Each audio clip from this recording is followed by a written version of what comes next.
สบายดีFCสบายดีพ่อเฒ่าพายพี่น้องเอ้ยตัดภาพมาทางนี้มื้อนี้พาประตูพายมาลิ้นนำทางสาวนางเพิ่นมื้อนี้พี่น้องเอ้ยเพราะว่าอยู่แต่บนเก่าอะไรก็เมื่อยนั่นครับนั่นมืดเนาะประตูมื้อนี้ก็มาฮอดแล้วพี่น้องเอ้ยสาวนางเพิ่นก็หากะสิมาแต่ไปขุดอีปูอยู่ในหนองน้ำมื้อนี้ทางทีมงานนี่เพิ่นว่าเพิ่นจะลงไปหาปลาพี่น้องเอ้ยไผสิเป็นคนลงนี่ ลงบ่ไปโต บ่าวเจิดบ่สิลงด้วยว่า น้ำเพียงนี้ได้ นอม จับเป็นบ่ป่ามีแต่ปลาดุกได้หลายได้ ปลาดุกประตู ปลาดุกหลายได้ จักโตบ่นอม หากมีน้ำอาบเรียบร้อยน้ำสะอาด ใครกว่าน้องหน้าประตูก่อน น้ำไม่ได้ลึกได้น้ำเพียงนี้หักปลาดุกจับปลาดุกเก่งเด้อ คันว่าปลาดุกนั่นข่อยย่านได้ข่อย ปลาดุกกับปลาคอเราได้ ปลาคอแค่นี้ ขัดปลาขะแยงปลาเข่งปลาเข่งหน้า ปลาจะแง่ง แห้งละครับ เจ็บ ยังขายอยู่ปลาขยงนะ พอตู้สิลงไปงุ้มปลาจะบ่งุ้มปลากับสาวนางเราสิลงไปงุ้มวานแหได้ก็งุ้มได้สาวนางแต่ว่าวานแหบ่เป็นเมื่อวาน จะตับไปก่อนเราจะ งานตะกี้ก็คือการพอเห็ดแล้ว เผาบ่ใช่เกลือนี่มันสิเป็นตะกินบ่ นัวกว่าเฮาอันปิ้งเฮาฝากอีก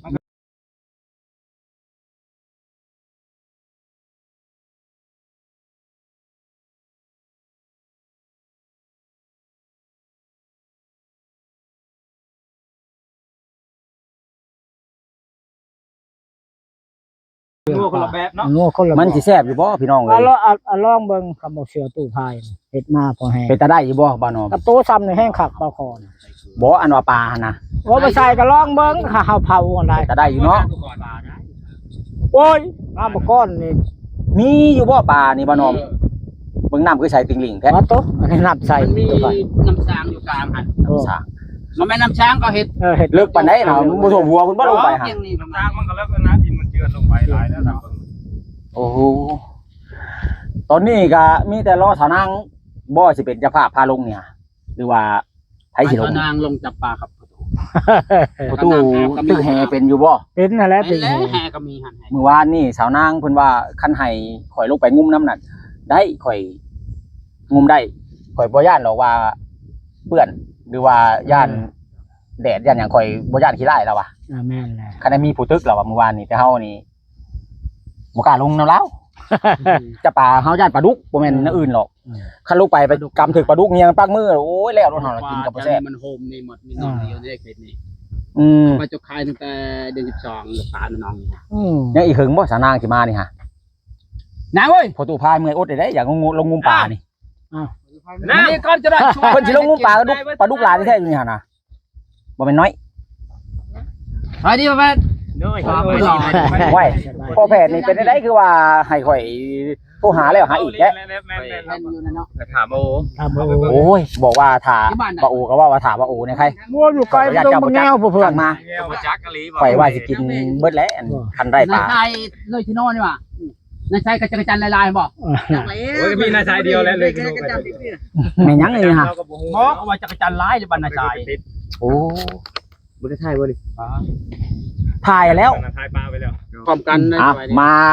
พาตู้พายมาหาผู้สาวบัดนี้พี่น้องเอ้ยโตมื้อนี้ ไฟไหม้เนี่ย ฮัลโหลเอ้าพี่น้องเอ้ย เป็นหรอวะ โดยเรียบร้อยบัดนี้สบายดีสาวนางโอ้ยมื้อนี้พบหน้าพ่อตาพาพ่อเฒ่ามาดินมาเยี่ยมมายามสาวนางคนดังพี่น้องเอ้ย บอกกับไพ่ไปรับผู้สาวพายมาหาสาวนางโดยตรงมานี่เนาะ แม่น แม่น่าจะเห็นหน้าชาวนางเนาะ อ๋อเป็นไงผู้สาวงามบ่ มาเพราะว่ามาแต่คุดกระปูเวลาจะบอกกระปูฮะโอ้ย ตัว จะนอนประคุดอีกเด้อสิซื้อเอามา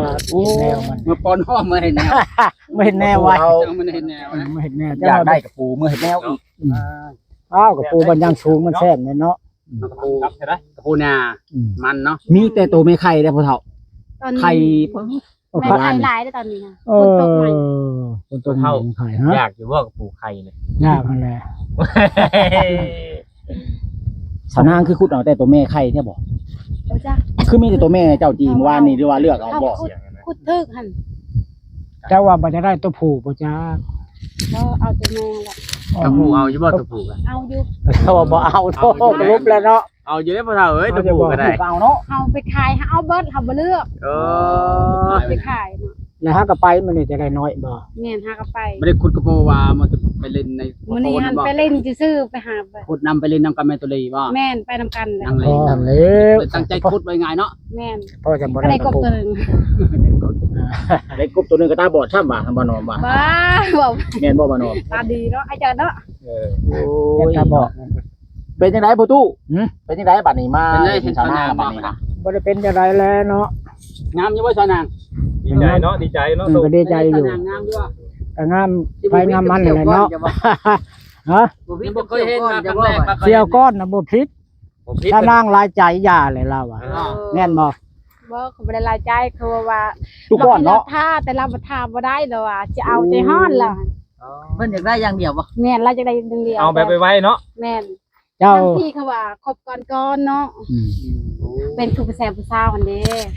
ยังให้คุยกันก่อนร่วมกันก่อน แม่นเลยกูจักปกกูจักปลายใส่ก่อนเนาะ แม่น ทุกคนเป็นใจฮ้อนมันน่ะ ใจฮ้อน มีซอก โพด มีใส่บ่ฮู้จักกันบ่เอาปึ๊บปะกันปึ๊บจังซี่เด้อก็มีเด้อบางคนน่ะ คนเสียหายคือชาวนางไหมนะ สิหาคือข่อย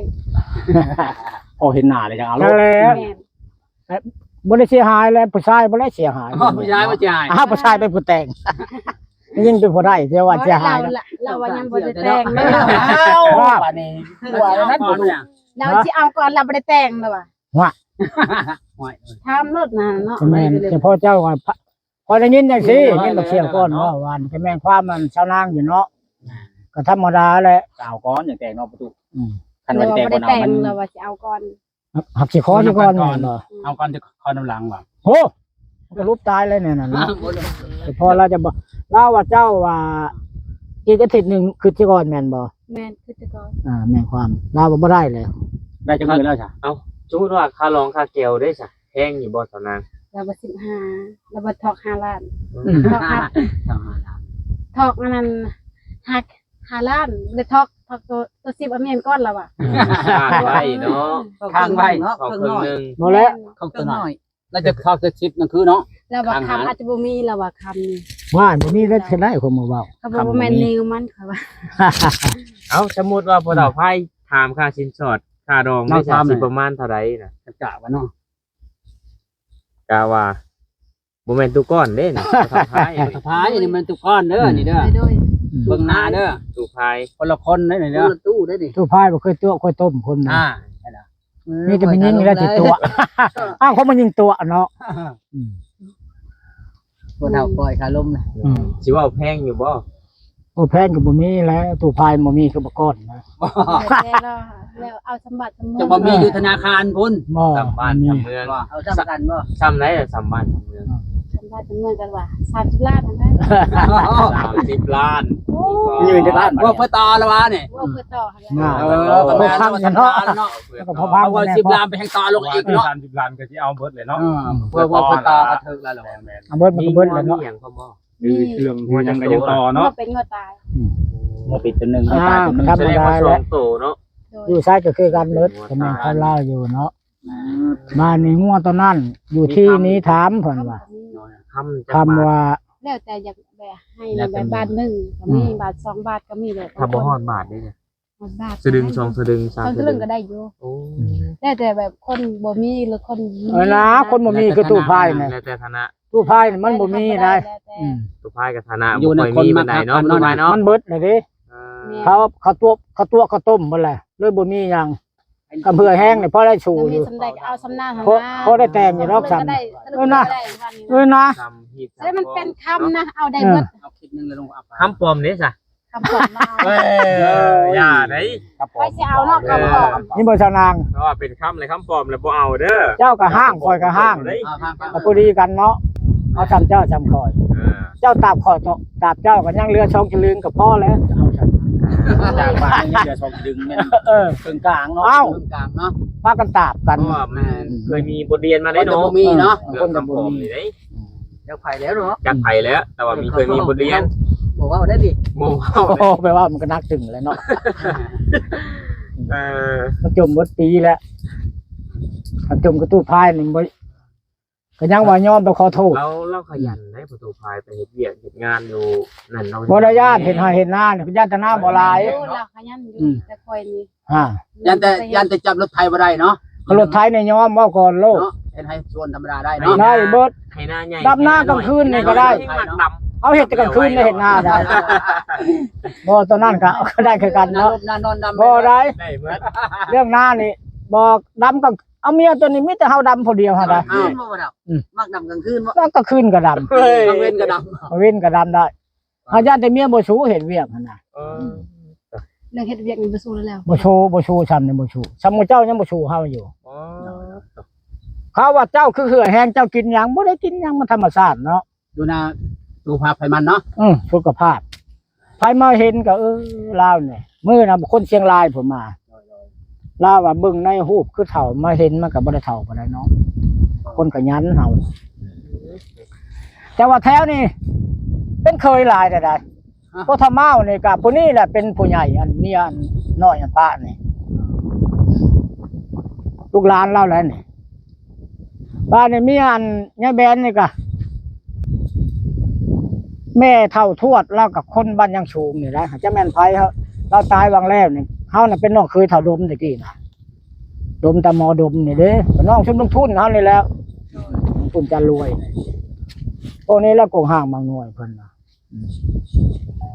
ก็เท่าก่อนคือว่ารอฟังคำตอบของสาวนางบ่ได้คือว่าร อบบ่ได้ ไปฮอดเวลาพุ่นไปหาสาวทางในแหละแม่บอก ฮอดบ้านพีนแหละฮอดเมืองพีนแหละเนี่ยน่ะ ทีนี้หันได้ น้องกับผู้สาวเนาะ บ่ยอมเนาะ บ่ยอม บ่ยอม ที่ลูกนี้เนาะ ประตูไทย สำคัญกับ เจ้าคือเงียบแล้วคือบ่ได้วนนำพ่อแย่ผู้หญิงเลยเดี๋ยวนี้มันเป็นจังได๋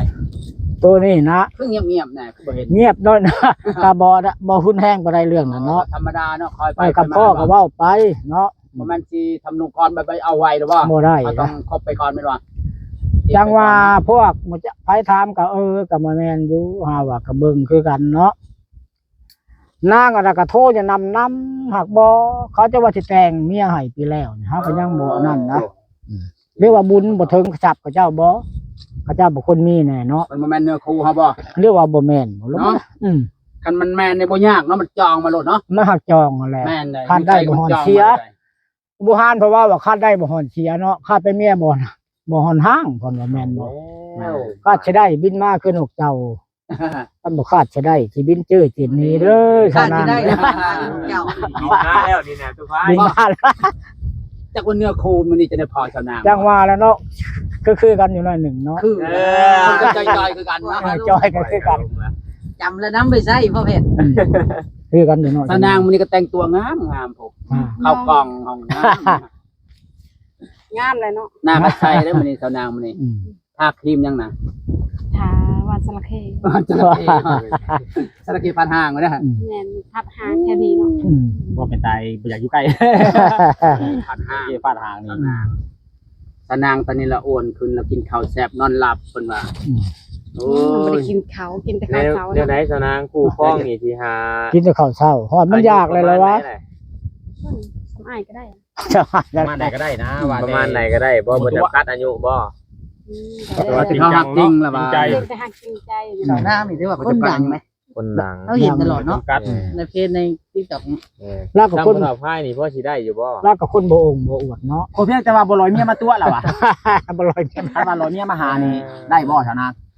คันลอยเมียมาหาชูโขชูข้าวได้บ่ ได้ดูชั่วข้าว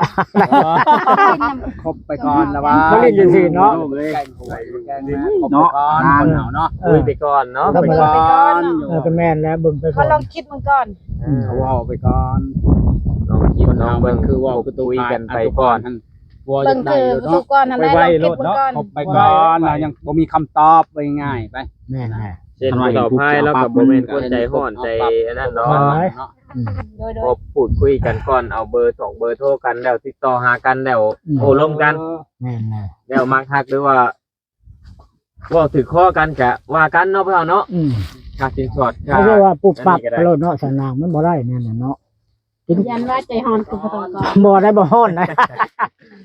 กินฮ้อนหลายมันก็ลวกปากแล้ววะเนาะ ลอยหักนาน หักนานๆแล้วมันยังอยู่นำกันนานได้ เนาะครับ แม่นได้มันคนละเว้าหันเท่าก่อนเว้าว่าจักได้เดี๋ยวนี้แล้วล่ะ เราจะให้อยู่นำเลยบ่เมื่อ แม่นแล้วว่า โอ้ ต้องเมื่อแล้วว่าอยู่นำเลยอยู่หนึ่งเข่า ตอนนั้นก็รับบ่ได้ เอาแบบทำใจเลยเนาะเพิ่นน่ะ ไปเจ้ารับบ่ได้บ่ ไปรับบ่ได้ พอยเห็นในคลิปหรอกบ่อยากได้เจ้า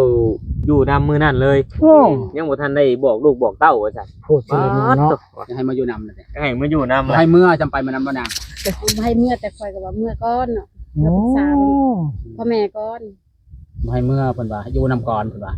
เกินพ้นแล้วเนาะ แล้วว่าจะเป็นวันหนึ่งข่าวหาว่าเป็นไงคำนี้เลยเนาะไปพาจูเป็น โอ้โธ่ ยังบ่เป็น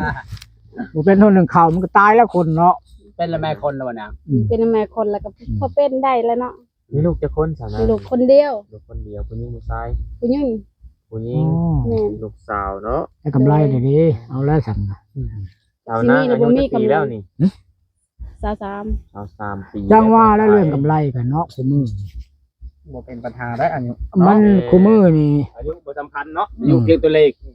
มันคู่มือนี่ จะว่าเรื่องความตายว่าคนเฒ่าตายก่อนบางทีเด็กน้อยตายก่อนผู้เฒ่าก็มีเนาะ เออ แม่นแม่น มันหลายนั่นน่ะหลายโพด รายได้คืออันว่าคนญาติกินเนี่ยภาษาบ้านโนนเฮาได้เมียนกระดูกเล่าก่อนตะกี้ว่าย่านเพิ่นได้เมียนเฮา อ๋อ เฮากับเล่าเสียเฮายังอยู่ใต้เพิ่นอยู่อันตะปือเฮาก็มาส่งราชการนะ อ๋อ บ้านในน้องชายเมียนั่นแหละ สาวนา มีแต่ว่าย่านผู้พายไปก่อนว่าบ่แล้วเพิ่นไปก่อน แล้วก็ฮู้เนาะ นี่มันบ่จำกัด มันบ่จำกัดได้อายุเนาะ บ่จำกัดใด ความตาย ใดคนใด แม่น ความตายบ่เสี่ยงในความตายเนาะ ก็เห็นแต่ในโทรศัพท์แหละ เชื่อแรกบ่นี่ มานี่เทื่อแรกมานี่ที่ว่าเห็นตัวจริงนะเทื่อแรก ถูกใจบ่เท่าพายแล้วนี่เนาะ จังว่านักจัน แม่น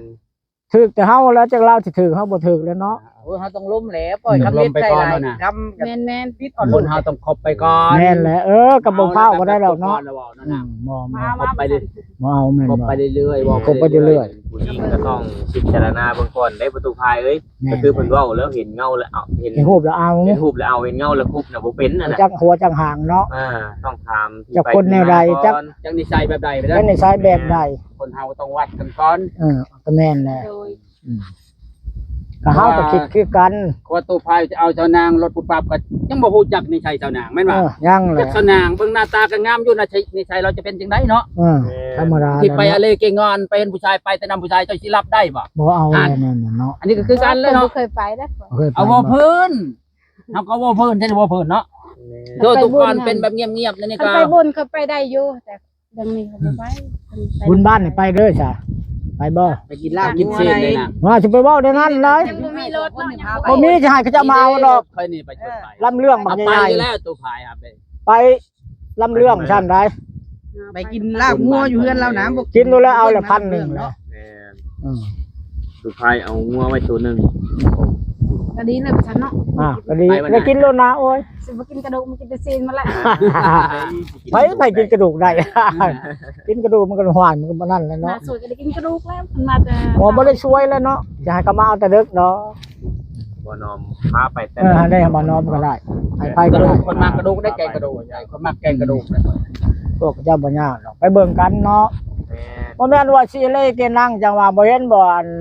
ไปเบิ่งเฮือนเบิ่งซ่านถือโอกาสไปเบิ่งกันเลยเด้นี่ ไปดินเนาะ ไปดินไปหัว ไปบุญเนาะ ไปลมก่อนไปหามวนเนาะ มันสิเป็นแนวใดเอาข้าวน้ำน่ะพอได้กินเพื่อนซ่านน่ะบ่มีเฮากำลังสิย้อมากจะหั่นจังว่าแล้วนี่ก็ยังสิลงไปใต้ผู้อีก ไปเฮ็ดงานบ่ สิไปเก็บหมักจองเฮาจักสิทันบ่ทันเนี่ยมันยังหึงตื่นแต่บ่ได้ก็ชิบ20ล้านบ่ได้มายอเฮือน บ่ได้มาขอสาวนางนี่นะว่าสิ ว่าตรงๆแล้วนะบ่ครับ โย แม่น มากมาแล้วอยู่ในอัญญะอยู่หั่นเนาะแล้วบุญพุ่นแลจะสิได้ไป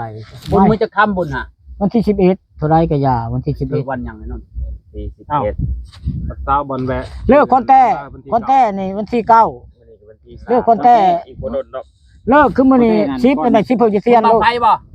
บ่อันนี้พาป่ามาจากกรุงเทพแล้วมีลำเลือก แค่เลิกบ้านกำแคบนั่น เนาะ กำแคบ คักนั่นแหละแต่คนแต่นี่บางไผเลิกคนแต่นี่แม่นโลด วันนี้ต่อไปเลย ต่อไปเลยไป ทำ เลย ที่ แหละ ไปปีนี้นะโอ้ไประเบิดเถิดเทิงนะปีนี้ แม่นแหละ ไประเบิดเถิดเทิง เนี่ยนี่นั่นยาก็บ่ได้สูบหนึงหักเหล้านี่กินอยู่กับพอ กินก็กินพอเป็นยาว่าไม่ได้กินก็เลยนอนเนาะ ก็เมาก็บ่ได้วนบ่ได้ให้ไผดอกก็เมาแล้วก็นอน เมาแล้วก็นอน ก็ม่วนอยู่เนาะ จนว่าเมามา ก็เมาแล้วสิไปอาลาดเลยบ่มีจะบ่เคยจักเทื่อสิไปพรไปหยังนี่ก็บ่อยาก มัน หา ว่าเมาแล้วไผดังมาเชีย บ่มีอันคืออันตู้พายนี่บ่เคยคนอะไรคนเมาอะไรก็นั่งคนบ่ได้เมาคนประโยชน์นั่นน่ะตีหัวมาโลดคนแนวนั้นก็เมามันสิไปได้เนาะคุณบ่เจ้าว่าในใดซะคนเมากระเทินนั่นน่ะไปหาอาละวาดหมู่นั่นคนกอกก็ได้นึงก็ไปหาอาละวาดหมู่ ไม่ยังน้ำยัง น้ำโออิชิ กูชี้ได้ใช้เบิดแหละ เขาไปชม นี่แล้วถ้าเพิ่นถามว่าน้ำยังโออิชิ เอามากูเดียวเสียน้ำมูชี้ก็ได้ ส่งกับเราแม่นบ่ เรา บ่ จะ แล้ว ได้โอ้ยสิ ที่ยังก็มันสิเรื่องจังซี่ เห็นเรื่อง ลืมชื่อมาให้สาวนางอุชิก็ได้เนาะ ก็เป็นยังกินเลย ตัวนี้กินมาได้แล้วว่าจ้ะ ชาวนางไปขุดกบขายบ่ บ่คันได้ก็ไปขายอยู่คันได้บ่หลายกิน กูดิปูเนาะถ้านางขายเนาะ กดกระปูขายเมื่อวานนี้ ได้เท่าไหร่วันนี่น่ะ ได้50 โอ้มากบ่วันนั้น ได้หลายเด้อถ้านางนะนคร50 บ่เต็มขุ ถ้าไปเทื่อหนึงได้เนี่ยคันไปส เรา องเทื่อ สาวหาบ่น่ะโลด โลซาว จะไปพูดทางไหนกัน ประมาณ ขุดแบบใดจะปูถึงได้โลนึง ดินแข็งๆนี่ ถ้า เนาะ โดนมันทำพุ่นมันเป็นแบบเป็นน้ำค่ำ กินน้ำ มื้อหนึงได้จักโลปูน ได้บ่3 โล โอ้ ตั้งใจ ขุด คูด เดียวใด ตั้งใจ เหมื คู อน ดทันได้ บ่สอบเพิ่นบ่จักก็ได้ คันตั้งใจคูดทันอัดได้ เก็บในกระต้อนยังยากแล้วเนาะ แม่น โอ้แล้วก็ บ่ จะ น้อยเด้อเผื่อได้โลนึง มัน ป้านี่สุดแค่เลยเด้ โอ้ ดูแคน แม่น ต้องประตูพายช่วยได้เว้ย มาแล้วจะหน่อย เห็นอัดอยู่หัวเด้ จะหน่อยชวนเราไปขุดสิชื่อเอาดอก น้องเผาเนาะแล้วเนาะบ่สิให้อันสาวนางนี่คือคุพายคุและสาวพายลองคุดลองเบิ่งสิคุดถึงคือสาวนางบ่สมกับคำที่ว่าหันแฮงอยู่บ่นะอยากให้คุดเบิ่งจักฮู้สองฮู้นะ ได้จะรักฉัน เจ้านางเราบ่เชื่อได้เนาะ สาวนางบ่เชื่อได้พ่อเฒ่าต้องพิสูจน์ได้ เรียกกลางคืนกลางเว้นบ่ได้ตายเด้ ตายได้แบบนั้น อายเขาได้บ่เฒ่าเอ้ย ตายเนาะ พา